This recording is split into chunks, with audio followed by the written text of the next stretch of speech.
Ever wondered what makes TV so powerful in Jamaica? Time to find out.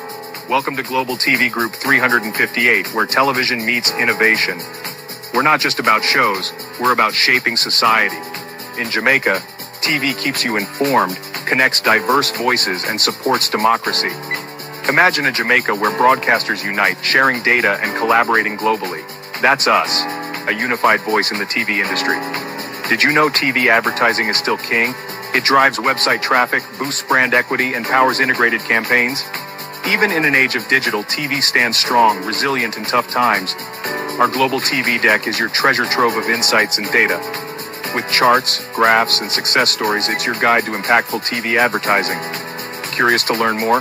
Visit our website and see how Global TV Group 358 keeps television at the heart of entertainment in Jamaica. Get ready to binge watch the future. Corruption is a vile disease that sucks and drains the health out of something good. Corruption in society is an evil moral infection that keeps community in the state of perpetual sickness. Corruption is a moral virus. It's so potent, it leaves its host sick, lethargic, and unable to realize and accomplish all that a well person can. Where corruption thrives, poverty and not prosperity thrives. Wealth is grabbed into the greedy, grubby hands of those who get fat on the toil and labor of good people. Corruption benefits, only temporarily, those who participate in it. Everyone else is a victim of the theft, the deceit, the dishonesty, and the lies that corruption feeds on. You need to know that a corrupt person is stealing from you. Corruption is filthy work and despicable acts of treachery done under the table and behind closed doors. Corruption is a disgusting shame. Corruption keeps a nation back from true development and from progress. Wise investors steer clear of a corrupt environment. They would rather put their resources into a place where the playing field of opportunity is equal for all and not bent towards feeding the financial lust of corrupt, lying, cheating, thieving politicians and government officials. How many wonderful development projects have been lost because the investors didn't want to do business in a swamp of evil? When those great projects go to another nation or to some other place, we all lose. Believe me when I tell you that corruption steals from you, it steals from all of us. Corruption plunders the nation's wealth. Corrupt people compromise on truth, equity, and fairness, choosing instead to feed off the short-term benefits of crookedness, exploitation, and financial perversion. Corruption is not just a personal matter, it's a culture. It's a way of life, not just for individual people, but for companies, communities, governments, and nations. Corrupt nations, hiding behind large companies, will seek to invest in other weak nations in order to take over the assets of the nation that they've invested into. They will provide financial loans to a nation for the much-needed infrastructure, and they will do it with assets that they provide. They will sign contracts by lining the pockets of rotten government officials who participate in this kind of corruption and are then held hostage by their own deceit and greed. Corruption is nothing less than a form of theft and national robbery. A corrupt person steals from everyone in society.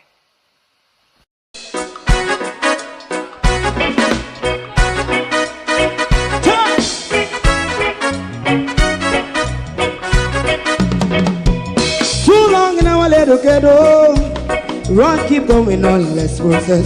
For children of Israel do really love rights. So just say and I say watch a man around Babylonian walls. Oh, children of Israel, I should never hold thy peace. What wrong is going on? Hey, oh, we gotta bust down Babylon walls. Prepare and read the way. Prepare and read the way for your people. Let's go. Fight down, war and crime. Fight down, me say Rastafari. War and crime and do that righteousness. Hey, we love. I will love Jaja, Jah Rastafari. I will love Jaja, Jah Rastafari. Preserve all people. Yeah, we love Jah. We love Jaja, Jah Rastafari. We love Jaja, Jah Rastafari. Preserve all people.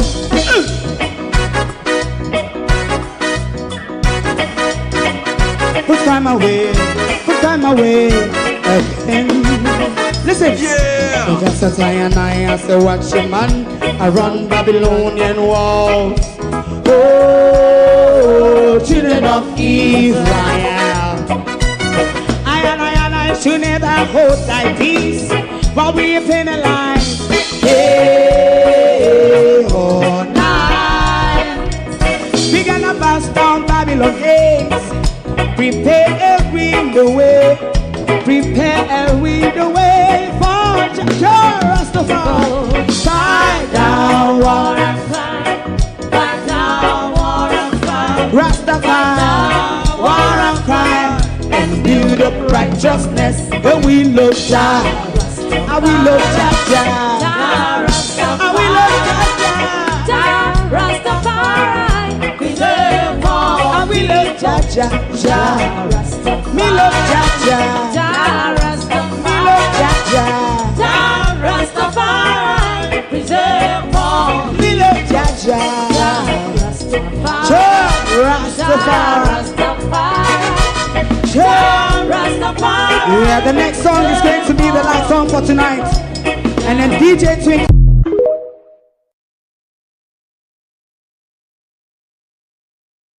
Does it really make sense of us quoting international law when the authors of international law really have no regard or respect for it? They have literally turned a blind eye to it. Does international law really means anything anymore? Come home, Kondowa. Many Jamaicans in the diaspora may be asking the question when Andrew Holness called for Jamaicans in the diaspora to return. Come home, Kondowa. Many Jamaicans may be asking. And we will point out to the Prime Minister this morning, what are the incentives that would allow us to even look at whether it benefits us and our children or not. And we're going to look at the scuffle. Call Kevin, please. Call Kevin Blake, please. Because to say yesterday morning, me scroll through, was it TikTok or Facebook? And I see this man explaining this story. But you know, sometimes Jamaican explain things away. Me never know, say, a police. We're going to call Kevin Phil, please. Because we want to know what is happening in the Jamaica Constabulary Force. And if we can continue to trust law enforcement by the Jamaica Constabulary Force, who have become legal uniformed criminals. I who pay you? Or I pay your own feel? This sound like a hitman job. This there for the hitman job. Kevin Blake. What do you call Kevin now? Look like no have Kevin number, no what do a bell figure ring. No call Kevin. Because we want to find out a walk along and who we feel afraid in Jamaica, Kev.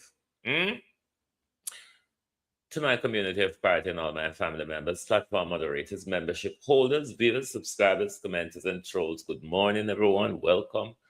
Thank you for joining us. We have a few issues to pit and pock this morning. We do an article them already, put them out on the website, but we don't put them to Facebook yet. But we're going to run through them this morning as well in context to the different issues we are looking at this morning. Call the government too, and call Christopherton as well. Call Dr. Coxman for we, please. Call Dr. Coxman for we. And call the government. Make we ask them, can you all not do something without the chaka-chakarism? And if I did chakarism and your oldness and ask if you come back home to those of you who live in the diaspora, call crowd this morning, can all the way I go tell Andrew what it is that we would want. And what is it that we would want to see him do before we even consider such a conundrum? So no call the whole of them this morning. Debbie Jarvis TV, good morning. Mr. McTown, good morning. Morning and welcome. Laverne, Suzette Williams. Laiz, good morning. Violet Watson, good morning. Colin, Lynette Jenkins, George Beckford, Colleen, Joan Genius. Good morning and welcome. Ainsworth Williams, Michael Nepper, Abella Campbell, Pamela Akola. Good morning. How no do? Who we got third parish? Who if it third pan first? Let's look at the Cuba issue first. Yvette Burrell, good morning. Let's look at the Cuba issue first, because is it that I want to tell Kev if he line up himself behind Cuba?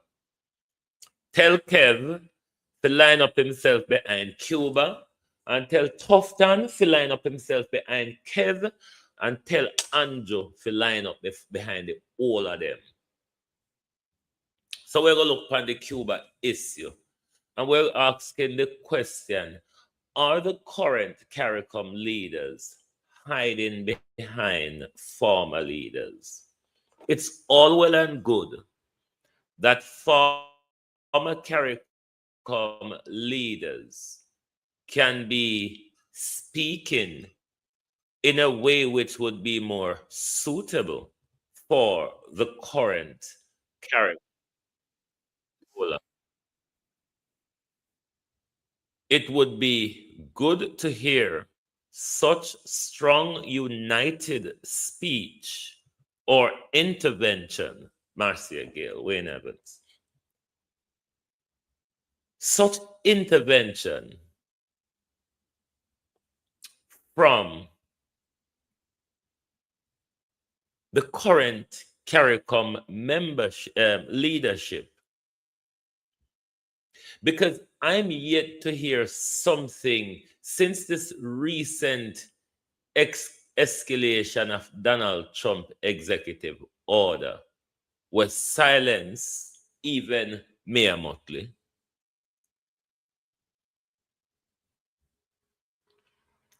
I'm not sure if I know what the current stance of CARICOM is. I'm not sure if I'm aware.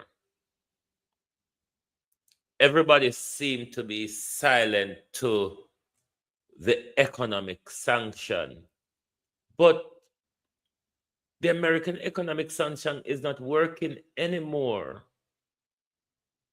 It never worked against Russia the other day. BRICS has already implemented a payment system that bypasses the US. It's not fully on board and rolled out and popularized yet. But other countries are escaping the sanctions of that. Beside a China, the World Trade Center, where China, everybody have to go trade with include America. So to have America strong arming them in the collective punishment, because this is not punishing the Cuban regime, because, I mean, you have been at this, America, for almost 7 decades. The people are not going to rise up against the regime. So it is collective punishment. Even if the Americans are going to say, them are force the people to rise up against the regime and overthrow it, it's collective punishment, which under Fort Geneva Convention is illegal. But then can we talk about these international rule-based system when the same stupid America have no regards for this system? This America has pulled away from many of these systems. This America in the first place never signed up to many of these international treaties. And this is why America have been behaving lawless for the last 200 years. Lawless. Let's listen to what the current, the former Caribbean leaders are saying, as opposed to the deafening silence of the current CARICOM leadership and membership. Caribbean leaders on the front line, critically examining their intervention in the Cuban crisis and the U.S. economic warfare. The recent impassioned statement from former CARICOM heads of state and government, unequivocally condemning U.S. actions against Cuba as economic warfare, marks a significant intervention in the ongoing humanitarian crisis gripping the island nation. This collective denouncement, born from decades of regional solidarity and shared history, provides a critical lens through which to examine the dynamics of the Cuban crisis and the wider implications of U.S. policy in the Caribbean. The former leader's statement is remarkable for its strong language, labeling the U.S. executive order threatening sanctions against nations supplying oil to Cuba as inflicting unconscionable suffering and a horrific fuel blockade. This goes beyond diplomatic niceties, directly accusing the U.S. of cruel punishment of the 11 million civilians through the strangulation of Cuba's vital requirements for energy, food, medication, education, and basic livelihood. Such a direct and forceful accusation of economic warfare by a united front of regional elders carries significant moral and political weight. Their intervention is underpinned by several critical arguments. Humanitarian imperative. At its core, the statement is a humanitarian appeal. By focusing on the catastrophic consequences for ordinary Cubans, the lack of energy, food, medicine, and education, the leaders seek to shift the discourse from geopolitical rivalry to the urgent need to alleviate human suffering. This aligns with international principles of human rights and the responsibility to protect vulnerable populations. Sovereignty and international law. The former leaders explicitly recall the pivotal 1972 decision by Barbados, Guyana, Jamaica, and Trinidad and Tobago to establish diplomatic relations with Cuba, asserting their sovereign right to end the hemispheric economic isolation of a neighboring state. This historical reference grounds their current stance in a long-standing commitment to independent foreign policy within the Caribbean. They further argue that the U.S. executive order undermined the tenets of international law and endorsed the findings of UN human rights experts that it constitutes a violation of international law. Cuban solidarity and reciprocity. The statement powerfully reminds the international community of Cuba's consistent solidarity with the Caribbean, citing medical brigades, educational scholarships, sports and disaster relief, freely given assistance in times of our greatest need, and devoid of any request by them for reciprocal support of any kind. This highlights a reciprocal relationship often overlooked in Western narratives, portraying Cuba not as a pariah state, but as a benevolent regional partner. The zone of peace principle. By declaring, "We stand as the zone of peace," the CARICOM leaders invoke a fundamental principle of regional foreign policy that seeks to de-escalate conflicts and promote peaceful resolutions. This position directly challenges the confrontational nature of the U.S. embargo and advocates for dialogue and cooperation over coercive measures. Critical discussion points. While the former leader's intervention is largely framed as a moral and humanitarian plea, a critical analysis also reveals the power imbalance. The economic warfare accusation, while strong, underscores the stark power imbalance between the United States and Cuba, and by extension, the smaller Caribbean nations. Their appeal, therefore, functions not just as a condemnation, but also as a call for other international actors to leverage their influence to counter U.S. hegemony. The limits of diplomatic pressure. Despite decades of CARICOM's consistent opposition to the embargo, and the overwhelming annual UN General Assembly votes against it, U.S. policy has largely remained steadfast. This raises questions about the ultimate effectiveness of diplomatic pressure alone, even when wielded by a united regional front. The role of regional unity. The collective voice of these former leaders demonstrates the enduring strength of CARICOM's solidarity on this issue. This unity is crucial for amplifying their message on the global stage, making it harder for the international community to ignore.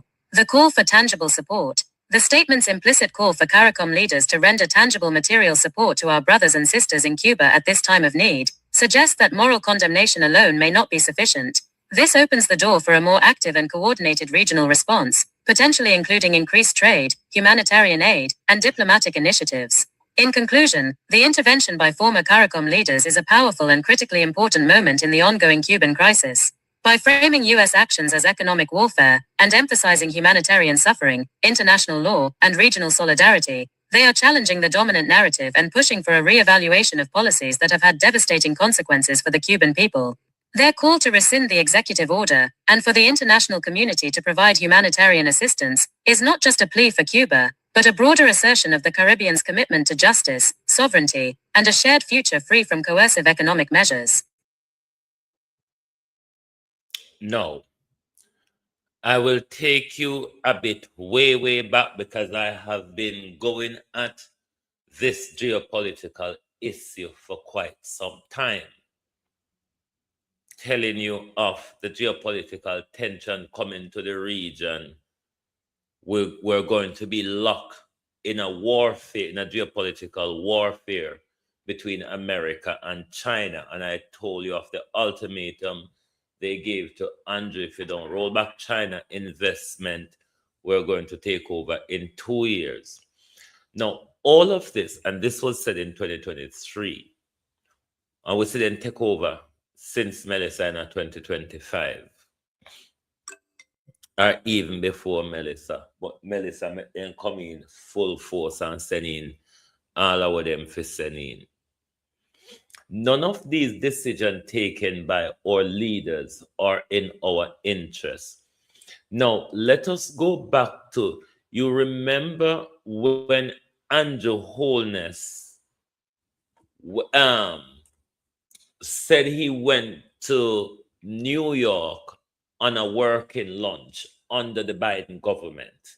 Some of you might remember this. I'm not going to remember it tune for tune, but you will remember when Andrew Holness went to see Kamala for a working lunch, he called it. And then at the time I said, what working lunch? America will throw your backside up the wall and give you some orders. It was then that time as well, I thought he got the $31 million.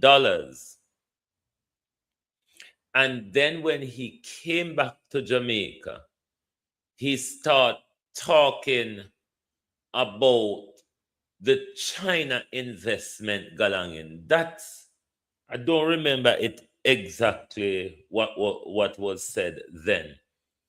But there was that diplomatic pressure from the Biden government. And we remember with the Maxine Waters argument, we said them coming back for, I think, Noranda or whichever one of them side the backside mind there, one of them lot. It move up to now, come further up now to Marco Rubio and Donald Trump, and for them escalation. They started off with the Cuban healthcare workers. Them sit to say, Marco Rubio and Donald Trump sit to say, the Cuban healthcare worker and the visa threat now really cut it for most Caribbean countries. So them step up with the oil embargo. None of these decisions, though, are in our economic interest or our social benefit or advancement. Because to say, America investment, where America have to invest right now, America grapple. China cut off rare earth element from America. Right now, America now make nothing. Everybody are chained with China. China is heavily invested in the Caribbean, especially in Jamaica. I do have an issue, yes, with how our government partner with in their partnership with China, especially the giving away of our land and the tax relief that the Chinese get. These are issues that we need to fuzz out and target with government with. But what investment for the time we were aligned with America before Chinese investment came to the Caribbean or to Africa? We never see the type of infrastructure development in our region with this long-term friendship we have with the West. So obviously, the West partnership with the West is not benefiting us other than America strong arm the people. So it's either unafraid of get taken out on a bed at night, why una can't stand up as a unit and decide which block una trade with and what una foreign policy is. If we're going to continue be harangued by America, we as the Caribbean are going to fall over the cliff with America. We can't hang with basket pan America. America hang for him basket pan China. Meanwhile, America fight China. America hanging basket pan China. Indebted to China. If he no get rare earth mineral from China, he can't make in technologies. So why should we be dictated to by a failing, falling America?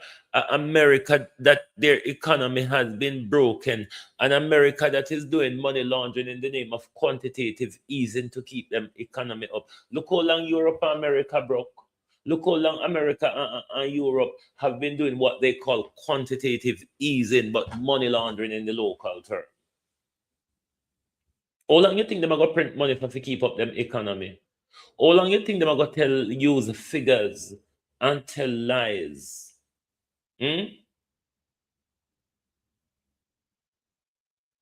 We cannot, Andrew Holness, walk through the world pan we knee. We can't walk through the world pan we knee, Andrew Holness. That stance we took in the 70s to align with Cuba, it benefit us to today.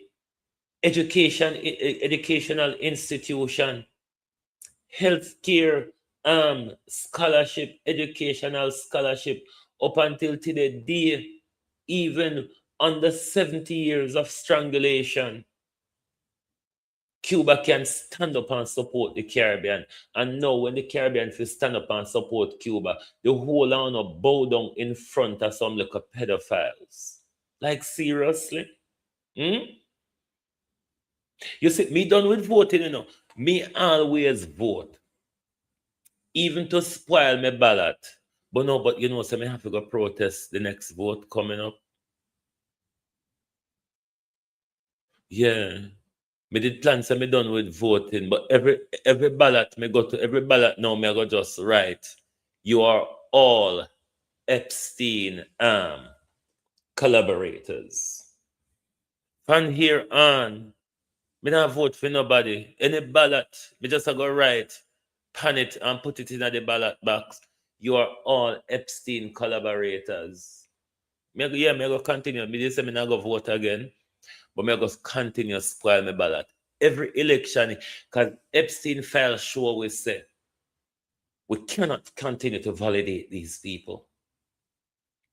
Epstein file show we say, we cannot continue to validate them people. Yeah.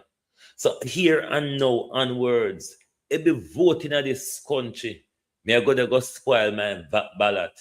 You're all Epstein collaborators. That my vote for now into eternity.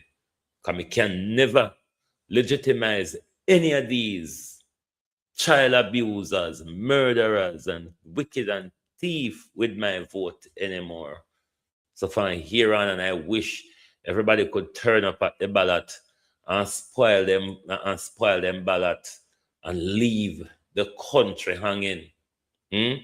And then we can choose clean leadership going forward when we have those who expect us to vote for them. Because once we dissolve parliament, nobody no have power anymore as MP. And once we're gonna go spoil with ballot, them just have to turn up so. Because nobody no mandate them to do nothing. So the Caribbean can continue creep on their knees so and expect we to follow them. So why we not call we to come back home when we come back home in America or the extended state of America when we live in America and Europe already. So we not call we to come back because we live America already. We not call we to come back America.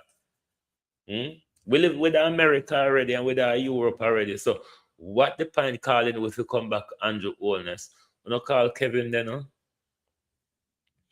Call the policeman. Because this government for the last 2 years have been turning the gun on our children in the name of crime fighting, in the name of bringing down murders,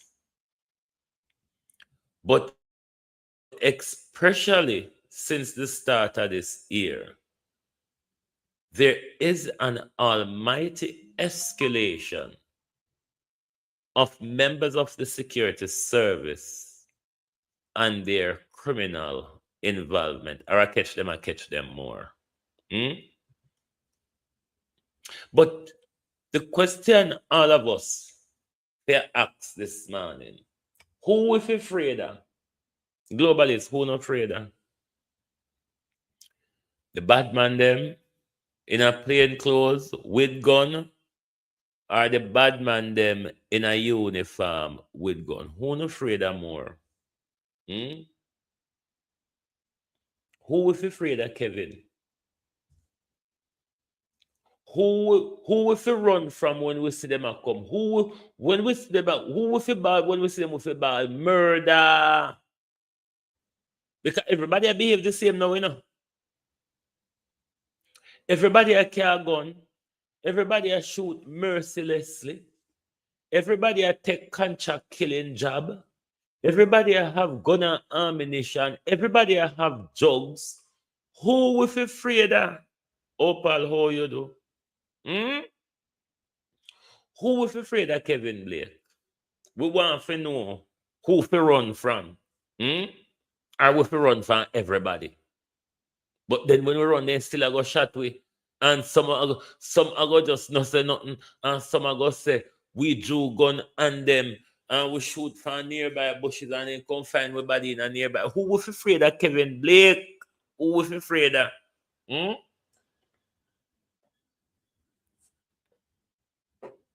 Who we fi run from?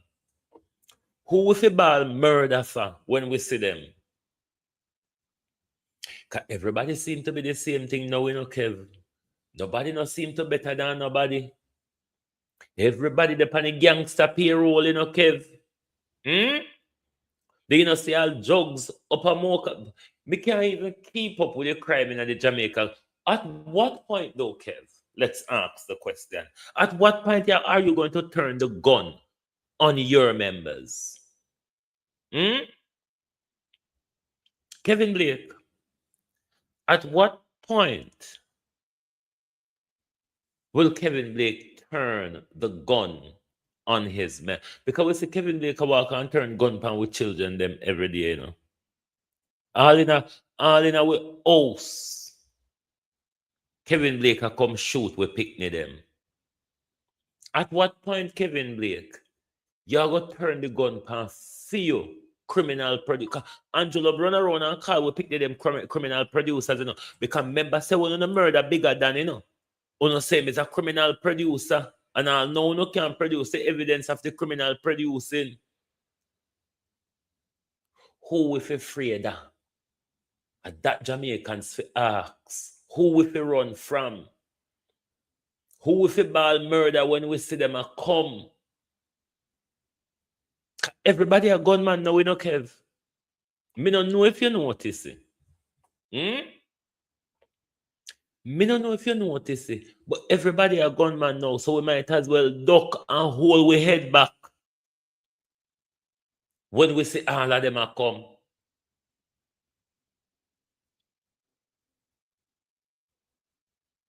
We wanna not involve in a Kev. No, Kev, talk truth. We wanna not involve in a.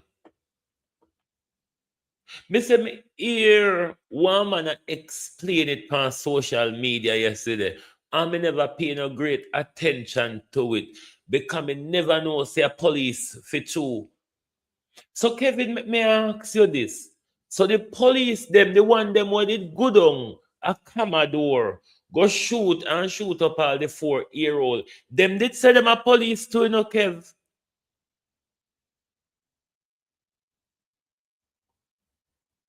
Who we fi run from? Who we fi afraid of? Who we fi tremble and piss up ourselves when we see them and them gun, Kevin? Cause we want to know, or we fi run from everybody? But what if we decide one day say enough is enough, Kevin, we're going to turn up and turn around and defend ourselves? What if, Kev, what if one day we decide that we're not going to run no more? We're going to turn around and defend ourselves. The way how for your boy them are going, you know, Kev, it not hard. So we play them, fi flip them, fi come and fi we side in the war, you know, Kev, because you know, say, a money, Kev.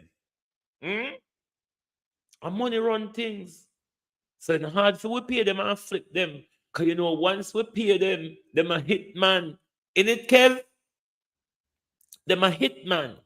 So once we pay them, then we go to them job. I wonder who paid this officer.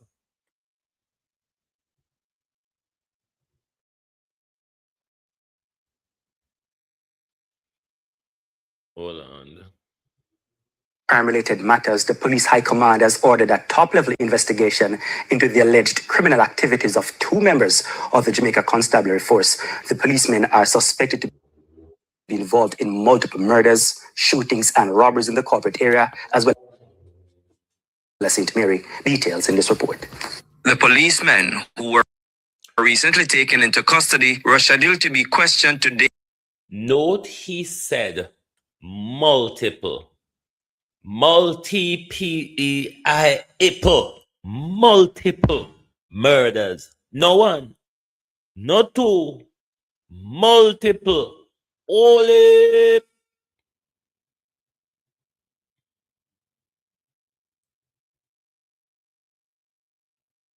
Crime-related matters, the police high command has ordered a top-level investigation into the alleged criminal activities of 2 members of the Jamaica Constabulary Force. The policemen are suspected to be involved in multiple murders, shootings, and robberies in the corporate area, as well as St. Mary. Details in this report. The policemen who were recently taken into custody were scheduled to be questioned today by senior detectives assigned to the Major Investigations Division in connection with a double murder along Fairfield Avenue in Marvelous St. Andrew on February 7. 2 men, Tyrese McKenzie, otherwise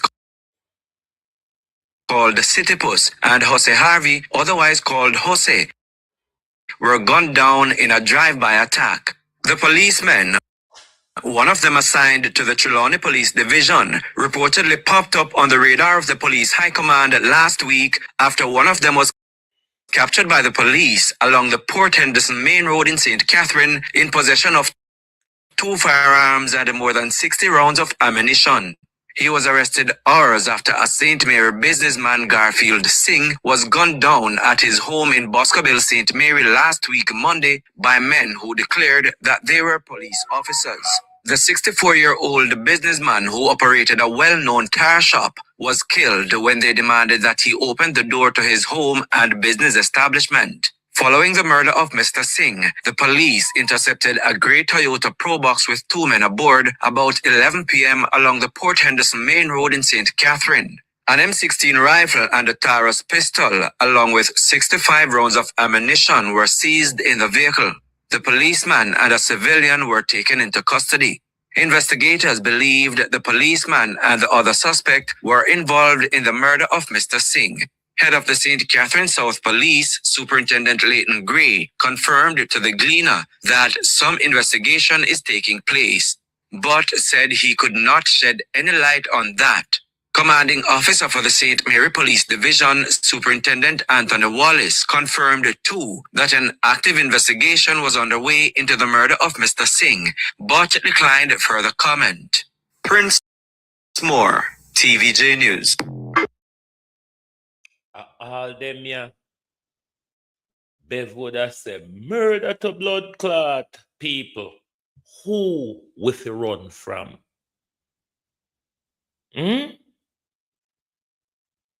Yeah, me did follow the Commodore closely, Lenworth.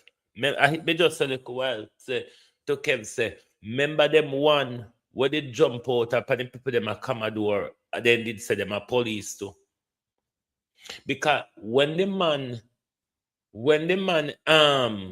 I explain it on Facebook, you know, on the social media clip of media watch, before me see the newscast. So one of my globalists send the newscast here to me. The civilian where you hear say arrested with the policeman in the pro box, it's a 19-year-old youth. But when they got Mr. Singh yard, as come to what the man explained, them identify themselves as police. When the man gets stopped in the pro box with a 19-year-old youth, he identify himself to him squadded them as police as well. And was confrontational that them stop him. But they use their instinct to search further, and then they find whatever they find. And when they strip with the car, me here say they find further bust a rifle or so on. The Chilani police them, it look like Melissa turn on in a same thing.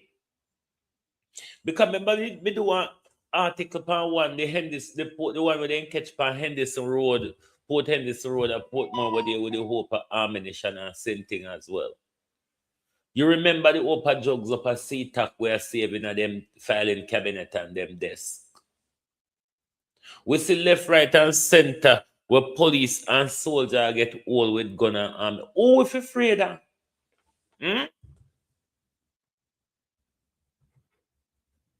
Or we must come to the conclusion, say, we're afraid of everybody. Let's go to the Dr. Coxman. Let's go to Dr. Coxman this morning.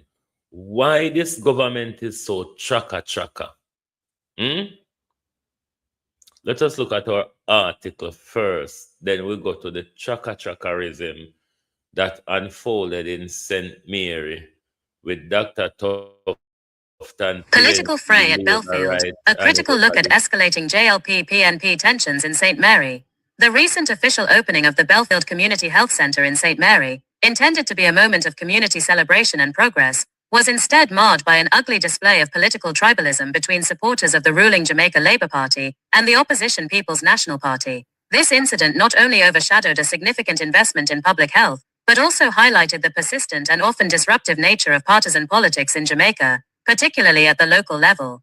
The catalyst for the disruption appears to have been the decision to allow former JLP Member of Parliament for St. Mary South Eastern, Dr. Norman Dunn, to speak, despite not being listed on the official programme.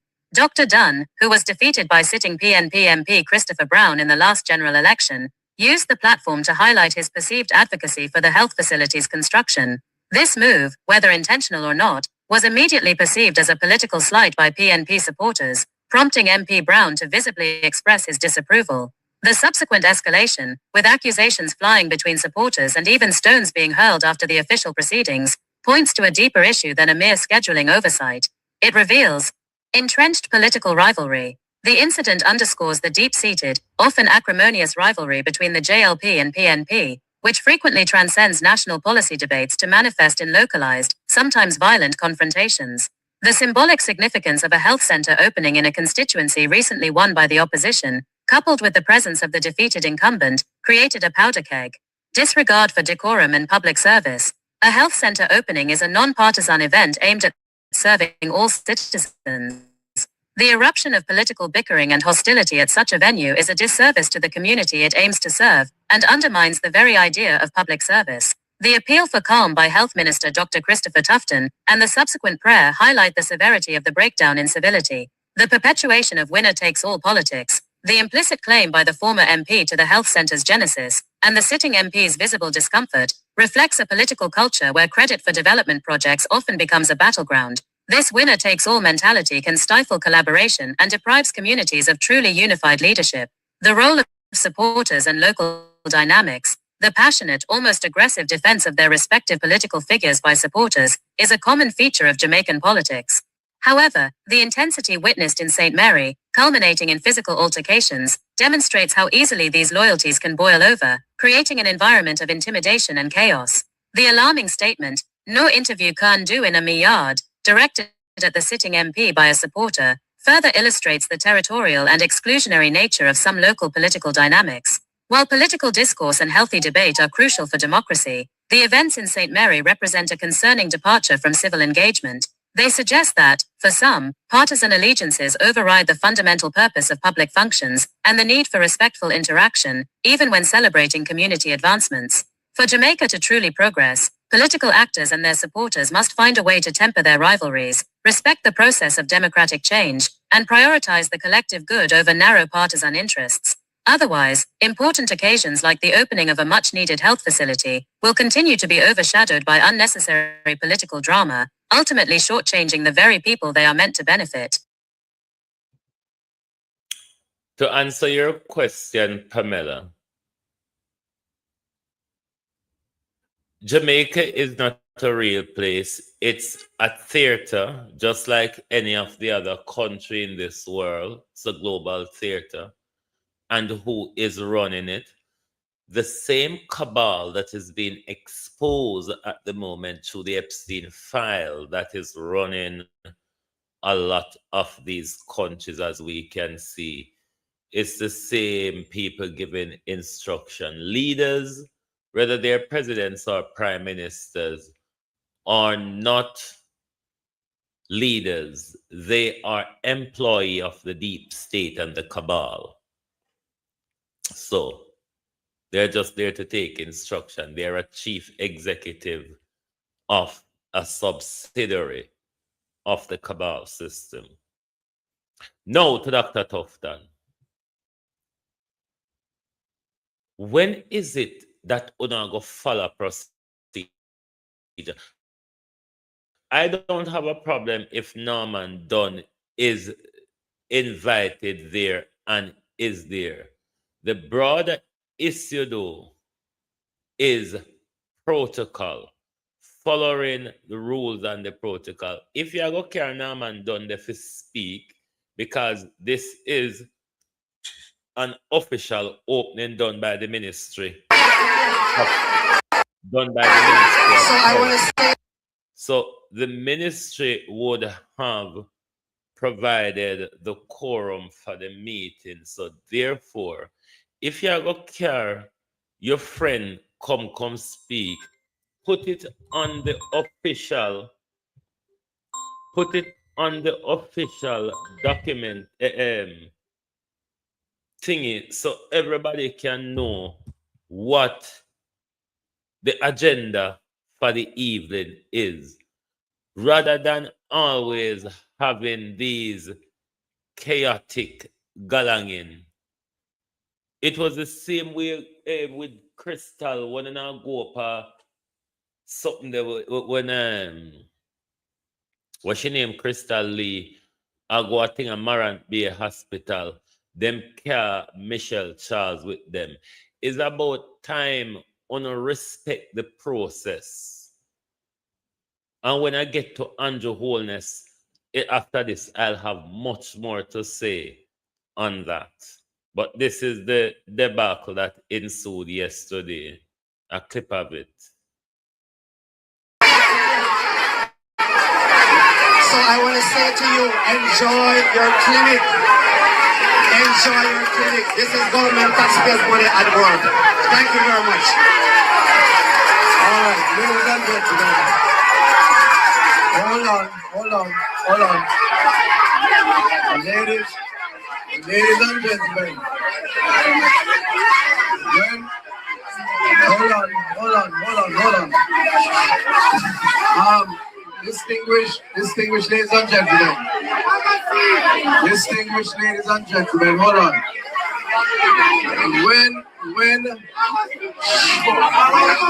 Hold on. When I said we were going to have a community dialogue, I never really planned on this kind of dialogue, right? I want to just say that it's exactly 3:19 and this meeting started 2:15, and I said it would be a 1-hour session before we go and look at the facility. Hold on.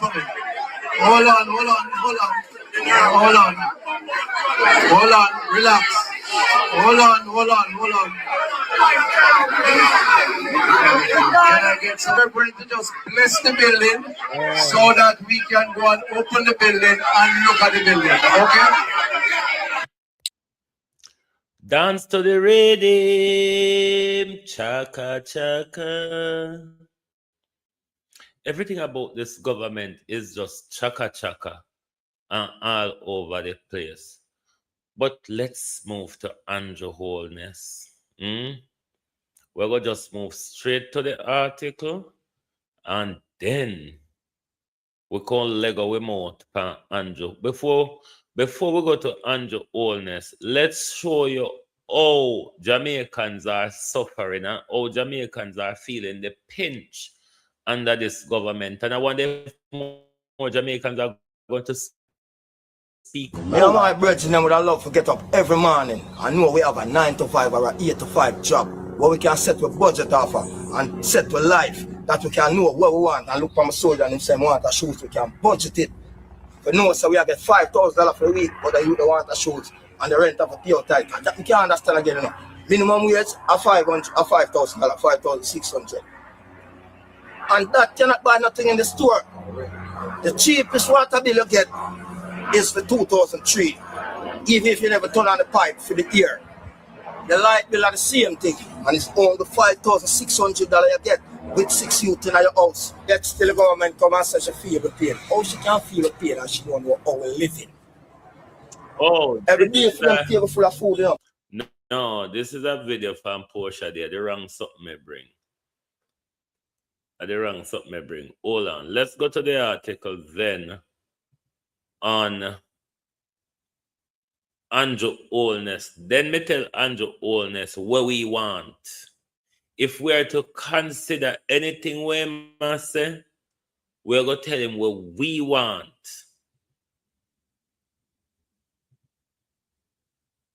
Wholeness's homecoming call, a critical look at incentives for returning Jamaicans.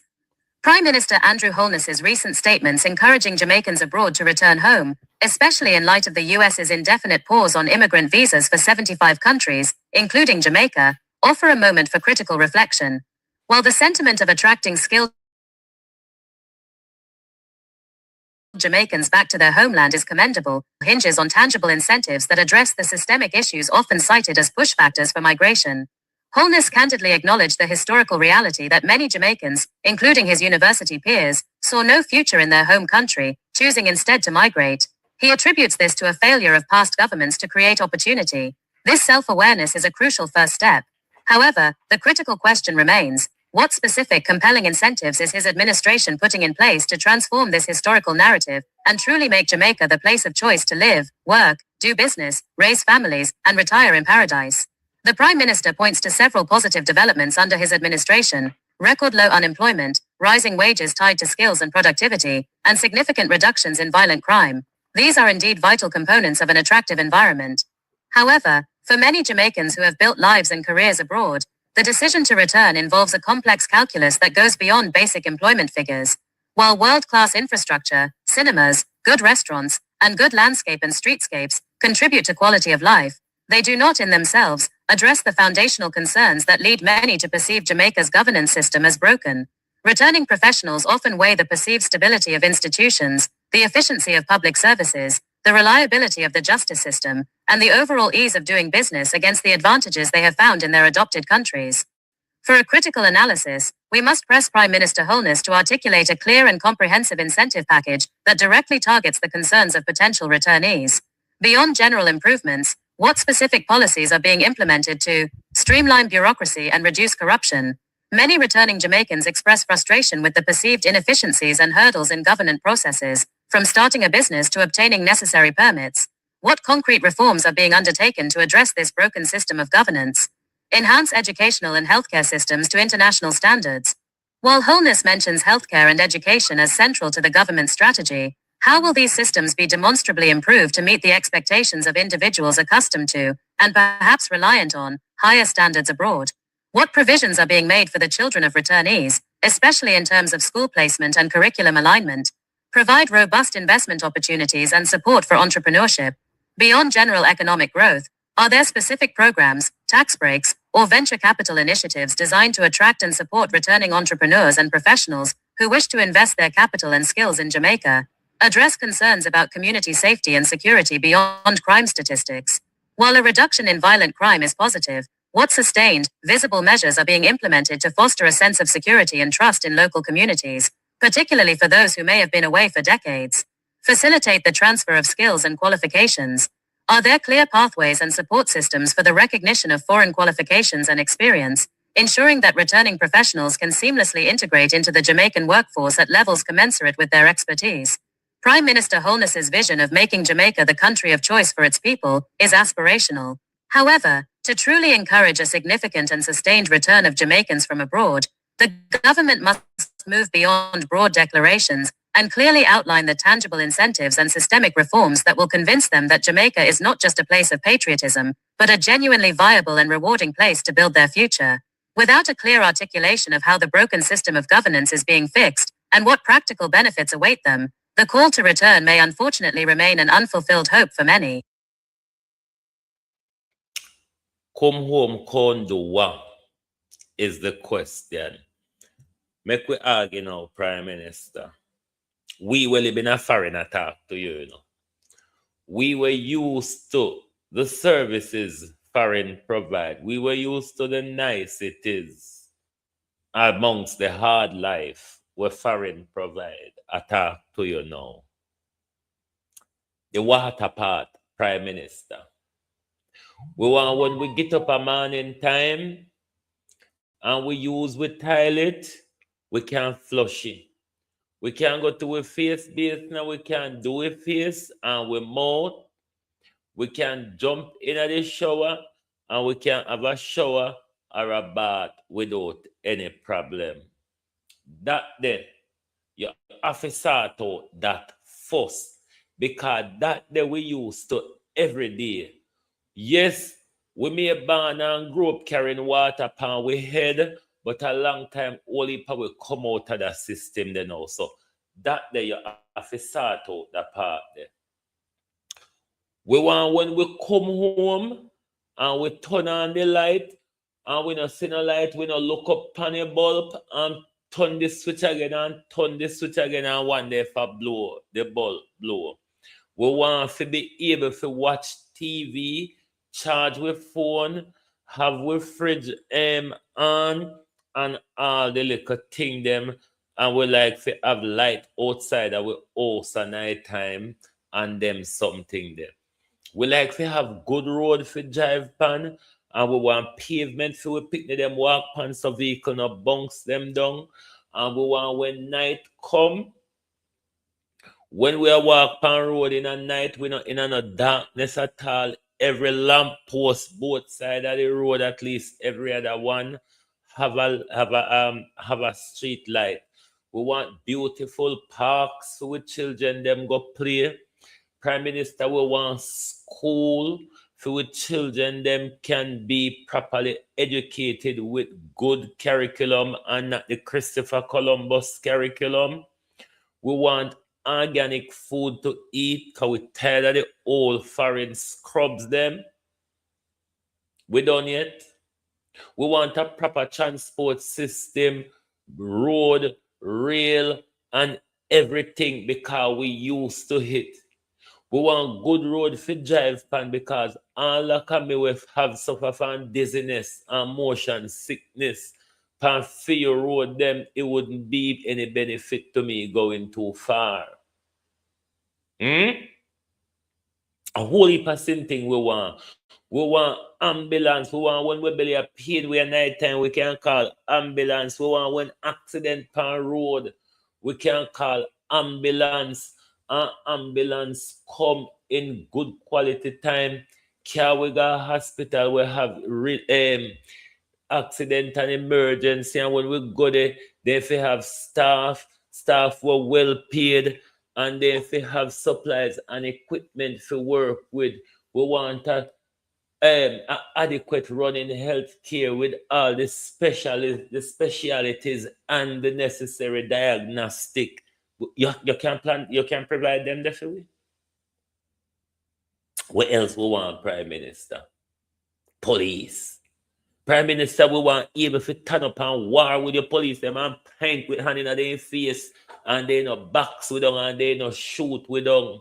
We want police where we can depend on say them a go fight crime and they now go turn criminal. Prime Minister, let's turn to the government. Prime Minister, we want a government of integrity, transparency, and accountability. A government, Prime Minister, free from lack of integrity, financial investigation, tax evasion, corruption, procurement fraud, contracts violation. Prime Minister, where do you want me to stop? You see how much you have to go rectify? Prime Minister, and we're not done yet, you know? We're not done yet. Prime Minister, let's talk about customer service. In a foreign year, we're miserable and we love to complain and we love when you have manners when we come in your business place. Prime Minister, we're big pan customer service, you know, because we don't like waste with time and we don't like people test with patient. Because we sooner. Can you keep up to that, Prime Minister? Prime Minister, when we also burn down and we call fire truck, we want the fire truck to come. And when the fire truck come, we don't want it to come empty. And we don't want them to come and the hydrant empty neither. Prime Minister, you think you can fix that? Prime Minister, when we call police, we want police to come. We don't want police to tell we say one vehicle we have an out of the worker with vehicle. Prime Minister, can you do that? Come home, come do what? Come turn thief and criminal like Uno? Come home, come turn thief and criminal because we're going to have to come join where we see you know. Prime Minister, if we follow your argument and come home, we're going to have to come join the corruption where we see. Because it would be a riot between we and Uno to get a change. So either we create misery between we and Uno, or we join Uno. Come home, come do what Andrew. When you tap thief, Andrew Holness, when you tap the thief, because we're afraid of thief, you see, Andrew. We're afraid of people holding way up on road, Andrew Holness. And for the last 27 years, you've been sticking up the Jamaica people. Go on where you go, you little boy, but come home. Make we turn a foreigner and suffer. The suffering a foreign and suffering a Jamaican no difference. A suffer we a suffer. The only difference is we can plant same thing at Jamaica and we now we are foreign for plant same thing. So catch 22. Oh. Hey. Anyway, can't go about my business. Bad weather out a door. Rain, breeze, cold. Anything when you're in bad weather out there. But we don't know if we'll come back this evening. If we'll come back this evening, we know we see we. But look out for the notification. Alrighty?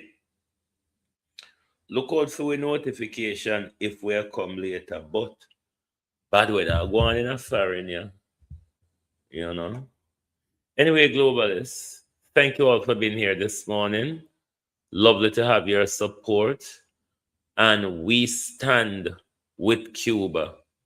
We're not going to be ungrateful like our leaders. We're not going to look away from our brother. We stand support with Cuba, and we will be always highlighting and voicing our concern when it comes to Cuba, because it's the Caribbean that needs Cuba. Cuba may not need the Caribbean, but the Caribbean needs Cuba. Thank you very much for being here this morning. Lovely to have your support. Thank you. Thank you. And if we'll come back later, join us back again. Good morning and good afternoon.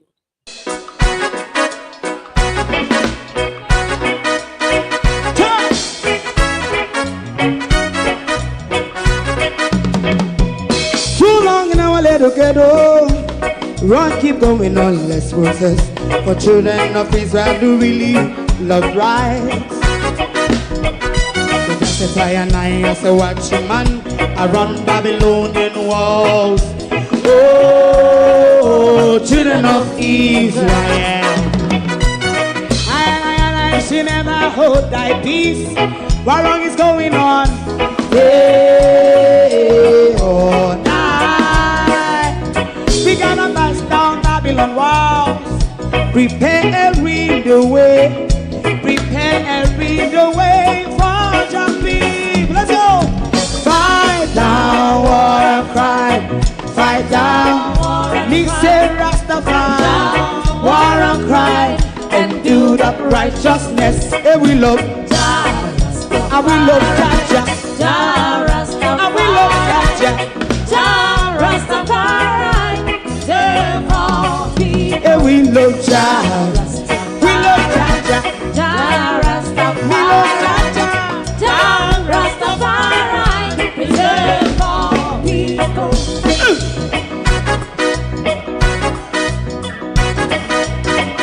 Put time away again. Listen, yeah. Just as I and I as a watching man, I run Babylonian walls. Oh, children of Israel, I should never hold thy peace while we penalize day or night. We gonna bust down Babylon gates. Prepare the way, prepare the way for Jah Rastafari. Fight down war and crime, fight down war and crime. Rastafari, war and crime, and build up righteousness. And we love Jah, and we love Jah, and we love Jah, Rastafari, preserve all. And we love Jah, me love Jah, me love Jah, Rastafari, preserve all. Me love Jah, Rastafari. Yeah, the next song is going to be the last song for tonight, and then DJ Twink. If you don't like missing out on the latest shows but still enjoy classic hits, then Global TV Group 358 is your perfect match. Global TV Group 358 isn't just another channel, it's your ultimate TV experience. From breaking news to binge-worthy dramas and timeless classics, we've got it all. Our unique blend of original content and global favorites means there's something for everyone. And guess what? With GTVG's seamless streaming, you can watch anywhere, anytime. Plus, our interactive features let you be part of the action. So, whether you're a seasoned binge watcher or a casual viewer, Global TV Group 358 is here to keep you entertained day and night. Don't just watch TV, experience it with Global TV Group 358. Subscribe now and never miss a moment.